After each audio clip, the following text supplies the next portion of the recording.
नमस्कार दोस्तों, स्वागत है आपका एन क्लासेस में। और आज हम उत्तराखंड वन दरोगा के लिए भौतिक विज्ञान फिजिक्स का मॉडल पेपर यहाँ पे करेंगे और 15 प्रश्न इसमें हैं। सभी महत्वपूर्ण हैं, पेपरों में आ चुके हैं, तो आप इन्हें कीजिए और कमेंट बॉक्स में बताइएगा कि आपके कितने क्वेश्चन इसमें से सही हुए। तो चलिए शुरू करते हैं। तो सबसे पहला क्वेश्चन है, हाइग्रोमीटर से क्या मापा जाता है? ऑप्शन फर्स्ट है ध्वनि की तीव्रता, सेकंड है वायु की आर्द्रता, थर्ड है जल का घनत्व और फोर्थ है विद्युत धारा। तो देखिए, हाइग्रोमीटर से वायु की आर्द्रता मापी जाती है। इम्पोर्टेंट क्वेश्चन है, कई बार पूछा जाता है। अगला क्वेश्चन मोस्ट इम्पोर्टेंट, ग्रहों के गति के नियम किसने दिए थे? Option first Newton, second Kepler, third Galileo और फोर्थ कोपरनिकस।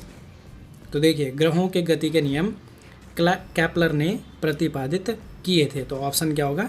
बी। अगला क्वेश्चन मोस्ट इम्पोर्टेंट, सूर्य के चारों ओर चक्कर लगाते ग्रह का वेग क्या होगा? ऑप्शन फर्स्ट है नियत रहता है, सेकंड है अधिक होता है जब वह सूर्य के समीप होता है, थर्ड है अधिकतम होता है जब वह सूर्य से दूर होता है और फोर्थ है कुछ नहीं कहा जा सकता। तो देखिए, इस क्वेश्चन का आंसर होगा सूर्य के चारों ओर चक्कर लगाते हुए ग्रह का वेग अधिक होगा जब वह सूर्य के समीप होगा। कहने का मतलब है कि ये हमारा सूर्य है और जब इसके चारों तरफ कोई ग्रह चक्कर लगाएगा तो जिस समय उसकी स्थिति यहाँ पर होगी उस समय उसका वेग सर्वाधिक होगा और जब वो यहाँ पर होगा तो उसका वेग कम होगा। तो ध्यान रखिए, जब वो सूर्य के पास से गुजरेगा तब उसकी स्पीड भी ज़्यादा होगी। अगला क्वेश्चन, पहाड़ पर चढ़ता हुआ व्यक्ति आगे की ओर झुक जाता है। ऑप्शन फर्स्ट है थकान के कारण, सेकंड है वेग अधिक करने के लिए, थर्ड है स्थायित्व बढ़ाने के लिए और फोर्थ है गति को कम करने के लिए। तो देखिए, पहाड़ पर जब कोई व्यक्ति चढ़ता है तो अपने स्थायित्व को बढ़ाने के लिए वह आगे की ओर झुक जाता है। तो आंसर क्या होगा? सी। अगला क्वेश्चन, जब कोई नाव नदी से समुद्र में प्रवेश करती है तो उसमें क्या परिवर्तन आता है? ऑप्शन फर्स्ट थोड़ा ऊपर की ओर उठ जाती है, सेकंड है थोड़ा डूब जाती है, थर्ड है कोई प्रभाव नहीं पड़ता और फोर्थ है ऊपर उठना या डूबना नाव के पदार्थ पर निर्भर करता है। तो देखिए, जब भी कोई नाव नदी से समुद्र में जाएगी तो वो थोड़ा सा ऊपर की ओर उठ जाएगी। ऐसा इसलिए होता है क्योंकि जो समुद्र का जल होता है उसका जो घनत्व होता है वो नदी के जल की अपेक्षा अधिक होता है। तो ध्यान रखिए, ये कॉन्सेप्ट है इसका और इस तरह का क्वेश्चन आ जाता है। अगले क्वेश्चन पर बढ़ जाते हैं। मोस्ट इम्पॉर्टेंट क्वेश्चन है, निम्न में से सबसे अधिक विशिष्ट ऊष्मा किसकी होती है? ऑप्शन फर्स्ट है जल, सेकेंड है मिट्टी का तेल, थर्ड है अल्कोहल और फोर्थ है तांबा। तो देखिए, सबसे अधिक विशिष्ट ऊष्मा यहाँ पर जल की होगी, तो ध्यान रखिएगा। अगला क्वेश्चन, किस ताप पर ध्वनि का वेग 332 मीटर प्रति सेकंड होता है? तो ऑप्शन फर्स्ट है 0 डिग्री सेल्सियस, सेकंड है 35 डिग्री सेल्सियस, थर्ड है 100 डिग्री सेल्सियस और फोर्थ है 10 डिग्री सेल्सियस पर। तो यहाँ पे क्वेश्चन पूछा जा रहा है कि किस ताप पर ध्वनि का वेग 332 मीटर प्रति सेकंड होता है। आपको पता है ध्वनि का ये अधिकतम वेग है। अब यहाँ पे ये पूछा जा रहा है कि ये जो वेग है ये सबसे अधिक यानी इस वैल्यू पे कब होगा?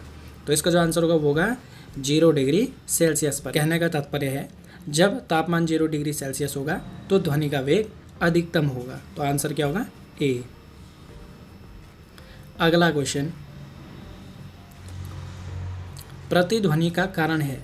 ऑप्शन फर्स्ट है ध्वनि का परावर्तन, सेकंड है ध्वनि का अपवर्तन, थर्ड है ध्वनि का अवशोषण और फोर्थ है ध्वनि की चाल। तो देखिए, प्रतिध्वनि का कारण होता है ध्वनि का परावर्तन, यानी आपने कोई शब्द बोला और आगे कोई ठोस सतह है तो ये ध्वनि यहाँ से टकरा कर वापस आपके पास आएगी, इसे ही कहते हैं प्रतिध्वनि और इसका कारण होता है ध्वनि का परावर्तन। अगला क्वेश्चन, तारों एवं सूर्य की ऊर्जा का स्रोत है। ऑप्शन फर्स्ट है नाभिकीय विखंडन, सेकंड है नाभिकीय संलयन, थर्ड है विद्युत बल और फोर्थ है चुंबकीय बल। तो देखिए तारों एवं सूर्य की ऊर्जा का जो स्रोत है वो है नाभिकीय संलयन। क्या है? नाभिकीय संलयन। अगला क्वेश्चन, वर्षा की छोटी छोटी बूंदें गोल होती हैं। ऑप्शन फर्स्ट है श्यानता के कारण, सेकंड है पृष्ठ तनाव के कारण, थर्ड है वाष्पन के कारण और फोर्थ है घनत्व के कारण। तो देखिए वर्षा की छोटी छोटी बूंदें गोल होती हैं पृष्ठ तनाव के कारण। इंपॉर्टेंट क्वेश्चन है, बहुत बार आ चुका है। अगला क्वेश्चन, प्रकाश की चाल सबसे पहले ज्ञात की थी। ऑप्शन फर्स्ट है एडिशन, सेकंड है रोमर, थर्ड है फैराडे और फोर्थ है बेयर। तो देखिए रोमर नामक वैज्ञानिक ने सबसे पहले प्रकाश की चाल ज्ञात की थी। अगला क्वेश्चन मोस्ट इंपॉर्टेंट, देखिए उत्तराखंड में कुछ इसी तरह के क्वेश्चन बनेंगे साइंस से रिलेटेड। तो क्वेश्चन है अंतरिक्ष यात्री को आकाश किस रंग का दिखाई देता है। ऑप्शन फर्स्ट सफ़ेद, सेकंड पीला, थर्ड नीला और फोर्थ काला। और साथ ही साथ देखिए अगर आपको प्रीवियस ईयर के क्वेश्चन देखने हैं साइंस के तो लिंक डिस्क्रिप्शन में है। हमने एक PDF तैयार की है, हमारे ऑनलाइन ई-बुक स्टोर पर है, वहाँ से आप उसे ले सकते हो। 35 रुपये की ये फाइल है और इसमें आपको लगभग 1050 से अधिक क्वेश्चन मिलेंगे। अगला क्वेश्चन, जल का घनत्व अधिकतम होता है। Option first 4 degree Celsius, second -4 degree Celsius, third 0 degree Celsius और फोर्थ -273 डिग्री सेल्सियस। तो देखिए जल का घनत्व अधिकतम होता है 4 डिग्री सेल्सियस पे। बहुत ज़्यादा कंफ्यूज करता है ये क्वेश्चन, तो याद रखिए 4 डिग्री सेल्सियस पर घनत्व अधिकतम होगा। अगला क्वेश्चन मोस्ट इंपॉर्टेंट है, न्यूमेरिक्स है। तो देखिए 1.5 मीटर लंबे व्यक्ति को अपना संपूर्ण प्रतिबिंब देखने के लिए दर्पण की न्यूनतम लंबाई कितनी चाहिए होगी। तो क्वेश्चन पूछा जा रहा है कि कोई व्यक्ति है जिसकी लंबाई है 1.5 मीटर। अब इसे अपना प्रतिबिंब देखना है दर्पण में, तो उस दर्पण जिसमें यह खुद को देखना चाह रहा है उसकी लंबाई कितनी होनी चाहिए। तो ऑप्शन फर्स्ट है 1.5 मीटर, सेकंड है 0.75 मीटर, थर्ड है 1 मीटर और फोर्थ है 2 मीटर। तो देखिए इस दर्पण की जो लंबाई होनी चाहिए वो बिल्कुल इसके आधी होनी चाहिए, यानी जितनी उसकी कुल लंबाई है उसकी आधी। तो कितना होगा 0.75 मीटर। तो ध्यान रखिए, अच्छा क्वेश्चन है, बन सकता है। और आज का लास्ट क्वेश्चन है, भू स्थिर उपग्रह जियो स्टेशनरी सैटेलाइट का आवर्तकाल होता है। ऑप्शन फर्स्ट 28 घंटे, सेकंड 12 घंटे, थर्ड 24 घंटे और फोर्थ 6 घंटे। तो देखिए भू स्थिर उपग्रह जिसे हम जियो स्टेशनरी सैटेलाइट कहते हैं, इसका आवर्तकाल होता है 24 घंटे। और इसके बारे में हमने पिछली वीडियो में भी बताया था। जियो स्टेशनरी सैटेलाइट पृथ्वी से जो धरातल है इसे 36,000 किलोमीटर की ऊंचाई पर स्थापित किए जाते हैं और ये पृथ्वी के घूमने की जो दिशा है पश्चिम से पूर्व, ये अर्थ है तो ये कुछ इस तरह से घूम रही है पश्चिम से पूर्व, इसी दिशा में ये भी घूमते हैं पृथ्वी की गति का अनुसरण करते हुए। तो ध्यान रखिए 24 घंटे इसका आवर्तकाल होगा, 36,000 किलोमीटर की ऊंचाई पर इसे स्थापित किया जाएगा और इसका जो प्रयोग किया जाता है वो किया जाता है टेलीविज़न, दूर संचार, इस तरह की क्रियाओं के लिए महत्वपूर्ण है। साथ ही साथ देखिए दोस्तों, आज शाम को 7 से 8 बजे के बीच में आपको पहला लेक्चर बायोलॉजी का, जूलॉजी का पहला लेक्चर मिल जाएगा जिसमें हम बायोलॉजी का इंट्रोडक्शन देखेंगे।